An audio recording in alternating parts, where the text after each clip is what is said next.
శ్రీ మహాగణాధిపతయే నమః. వసుదేవసుతం దేవం కంసచాణూరమర్ధనం దేవకీ పరమానందం కృష్ణం వందే జగద్గురుం.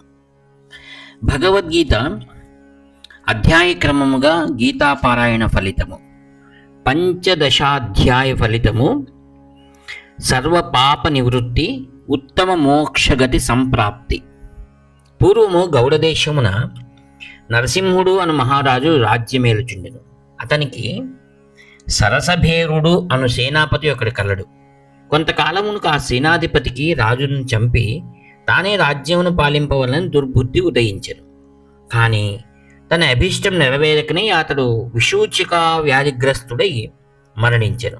పిమ్మట సింధు దేశమున ఒక గుర్రమై పుట్టగా ఒకానొక వణిక్చేనిష్ఠుడతన్న దానిని తిరిగి ఆ రాజునకే అమ్మెను. రాజునొకనాడు దానిపై నెక్కి అరణ్యమునకు వేటకపోగా త్రోవలో దప్పికకొని గుర్రమునొక చెట్టునకు కట్టి జలమును అన్వేషించుచు ఒక చోట శిలపై కూర్చుండెను. ఇంతలో ఒక తాటియాకు ముక్క గాలి కొట్టుకుని రాగా దానిపై ఏదియో లిఖింపబడి ఉండుటను చూచి రాజు దానిని చదివెను. అది గీత 15వ అధ్యాయం నందల అర్ధ శ్లోకం. అది ఆ అర్ధ శ్లోకమును చక్కగానే పక్కనున్న గుర్రము దివ్యరూపం ధరించి స్వర్గమునకెగెను. అర్ధశ్లోకమును వినగానే, ఇది చాలా గుర్తుపెట్టుకోవాల్సిన విషయం, పక్కనున్న గుర్రము దివ్యరూపం ధరించి స్వర్గమునకెగెను. తదుపరి రాజు సమీపమునే ఒక ఋష్యాశ్రమం వీక్షించి అటకుంజని ఆ ఋషివరుని అశ్వవిముక్తి కారణమడుగా అతడు గీత 15వ అధ్యాయమందలి అర్ధశ్లోకం యొక్క శ్రవణ ఫలితమే అది అని నుడివెను. అథ పంచదశాధ్యాయ శ్లోకార్థం లిఖితం క్వచిత్ తతో వాచేత శ్రుత్వా నిరగాతురగో దివం. తదుపరి రాజు గీత 15వ భక్తితో సదా పఠించుచు విశుద్ధ చిత్తుడై ముక్తిని పొందెను. కాబట్టి గీత 15వ అధ్యాయం పారాయణం చేయుటే జీవులు సర్వపాప విముక్తులై మోక్షము నొందుచున్నారు. 16వ అధ్యాయము, దాని యొక్క ఫలితము, బల విక్రమాలు గలుగుట, మోక్షము సంప్రాప్తించుట. పూర్వము గూర్జర దేశమున సౌరాష్ట్రికము అను పురమున ఖడ్గబాహు అను రాజు రాజ్యమేలుచుండెను. అతని యుద్ధ అరివర్ధనము అని పేరు గల మహాబలశాలి అయిన ఏనుగు ఒకటి కలదు. ఒకనాడు అది గొలుసులను త్రెంపుకొని ఊరిపై పడెను.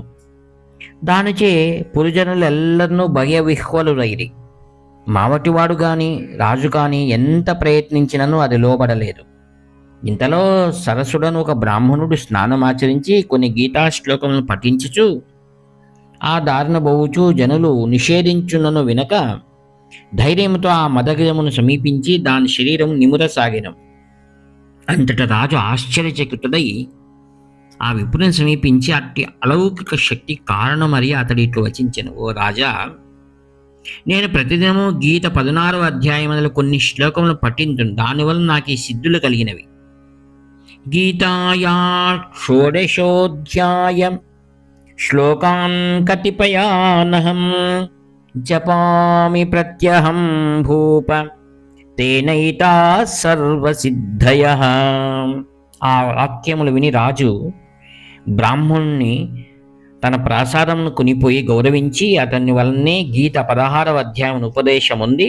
తత్ప్రభావముచే ఆ బ్రాహ్మణుడు పొందిన సిద్ధులన్నిటినీ తాను పొందిన. దానిచే అతనికి ఆ గీతాశ్లోకం ఎడల పరమ విశ్వాసం ఉదయింప అత్యంత భక్తితో వారిని నిరంతరము పఠించుచు తుదకు పరమాత్మ పదమును పొందెను. కావున గీత 16వ అధ్యాయమును పారాయణముచే జీవుడు అపరిమిత శౌర్య సాహసములను బడిసి తుదకు మోక్షమును కూడా పొందగలడు. 17వ అధ్యాయము, సర్వరోగ విముక్తి మోక్ష ప్రాప్తి. పూర్వకాలమున గూర్జర దేశమును పాలించుచుండిన ఖడ్గబాహునకు అను రాజు యొక్క పుత్రుని యొద్ద దుశ్శాసనుడు అను సేవకులు కలలు. ఒకనాడు అతడు మదగజమునకి పోవుచుండా మార్గమధ్యమున ఆ ఏనుగు అతన్ని క్రింద పడవేచి చంపివేచెను. తదుపరి అతడు సింహనాదీశ్వరుడు జయదేవుని ఆస్థానన గజమై పుట్టెను. జయదేవుడు దానిని తన మిత్రుడకు ఖడ్గబాహు నృపాలను వసంగెను. ఖడ్గబాహుడు దాన్ని ఒక కవీశ్వరునకు బహూకరించెను. ఆ కవీశ్వరుడు తిరిగి దాన్ని మాళవ దేశాధిపతికి విక్రయించెను. ఇట్లుండ కొంతకాలమునకు ఆ ఏనుగు వ్యాధిగ్రస్తమై మిగుల దుఃఖముతో ఉండెను.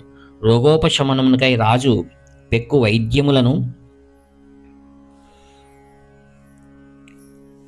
గావించెను, కానీ వ్యాధి తగ్గలేదు. ఒకనాడు రాజు దాన్ని చూచుటకు రాగా ఆ ఏనుగు రాజుతో ఇట్లు పలికిన, రాజా, ఈ ఔషధములచే నా వ్యాధి నెమ్మదించదు. గీత 17వ అధ్యాయమును పారాయణం చేయుచు ఇచ్చటకు నిరమ్ము, దానిచే నా రోగం శమించిపోవు.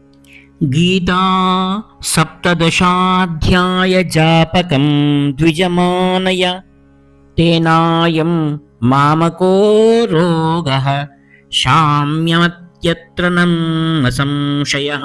ఆ వాక్యములు విని రాజు వెంటనే గీత 17వ పారాయణము చేయి ఒక విప్రును రావించి తదధ్యాయము అచ్చోట పఠింపించి జలము అభిమంత్రింపజేయగా తత్ఫలితముగా ఆ గజం రోగ విముక్తి దివ్యము రూపము దాల్చి మోక్షముందెను. అది చూచి మాళవధాధిపతియగు నరవర్మయు గీత 17వ అధ్యాయమును పారాయణము చేయించు అచిరకాలంలోనే ముక్తుడయ్యెను. కాబట్టి పిదప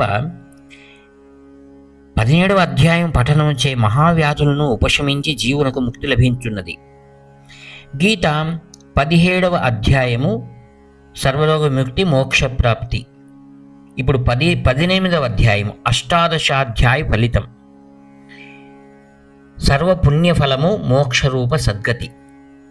మేరు పర్వత శిఖరమున అమరావతి పట్టణమున దేవేంద్రుడకప్పుడు శచీదేవితో కూడా సుఖాసీనుడయుండ తేజోరాశియకు ఒకానొక పరమ పురుషుని విష్ణుదేవతలచ్చటి గునివచ్చిరి. అతని దివ్యకాంతి పుంజమును చూడలేక దేవేంద్రుడి సింహాసనం నేలకూలగా దేవదూతల నూతన పురుషుని సింహాసనంపై కూర్చుండబెట్టి పట్టము కొట్టిరి. మరియు మంగళవాద్యములను గీతములను బాడందుడంగిరి. ఆ చిత్రముంజు దేవేంద్రుడు విస్మయావిష్టుడై యజ్ఞయాగాదులు గాని దాన ధర్మములు గాని పుణ్యక్షేత్ర సందర్శనం ఉన్నవి గాని ఆచరింపని ఈతనికిట్టి మహోన్నత దశ ఎలాగున సంభవించినది అని సందేహం బాధింపగా తోడనే విష్ణులోకమును కరిగి ఇంద్రాదిత్యమాతనికి ఎట్లు లభించిన విష్ణు భగవాన్ని ప్రశ్నించాను. అంతటా శ్రీహరి అతడు నిత్యము గీత 18వ అధ్యాయమందలి 5 శ్లోకములను భక్తితో పఠించుండును, దానిచే అతనికిట్టి మహాత్మ్యము చేకూరని వచించెను. జేపత్ 18ధ్యాయే గీతానాం శ్లోక పంచకం యత్పుణ్యేన చ సంప్రాప్తం తవ సామ్రాజ్యముత్తమం. ఆ వాక్యములు విని దేవేంద్రుడు వెంటనే బ్రాహ్మణ వేషమును దాల్చి గోదావరి నదీ తీరమునకు జని అట గీత 18వ అధ్యాయం నిత్యము పారాయణం సల్పొకానొక బ్రాహ్మణోత్తమునకు సపర్యలు గావించి అతని నుండి గీత 18వ అధ్యాయము నేర్చుకుని ఇంద్రాది పదవులు కూడా స్వల్పముగా తలంచి తుదకు విష్ణు సాహిత్యమునే పొందెను. కాబట్టి గీత 18వ అధ్యాయం పారాయణము చే మనుజునకు సర్వయజ్ఞ ఫలము సర్వపుణ్య కార్య ఫలము మోక్షము లభించున్నవి. ఈ ప్రకారముగా గీతా అధ్యాయ మహాత్యములను పూర్వము విష్ణు భగవానుడు లక్ష్మీదేవికి చెప్ప దాన్నే ఈశ్వరుడు పార్వతీదేవికి ఉపదేశించెను. హర హర శంకర జై జయ శంకర. హర హర శంకర జై జయ శంకర. హర హర శంకర జై జయ.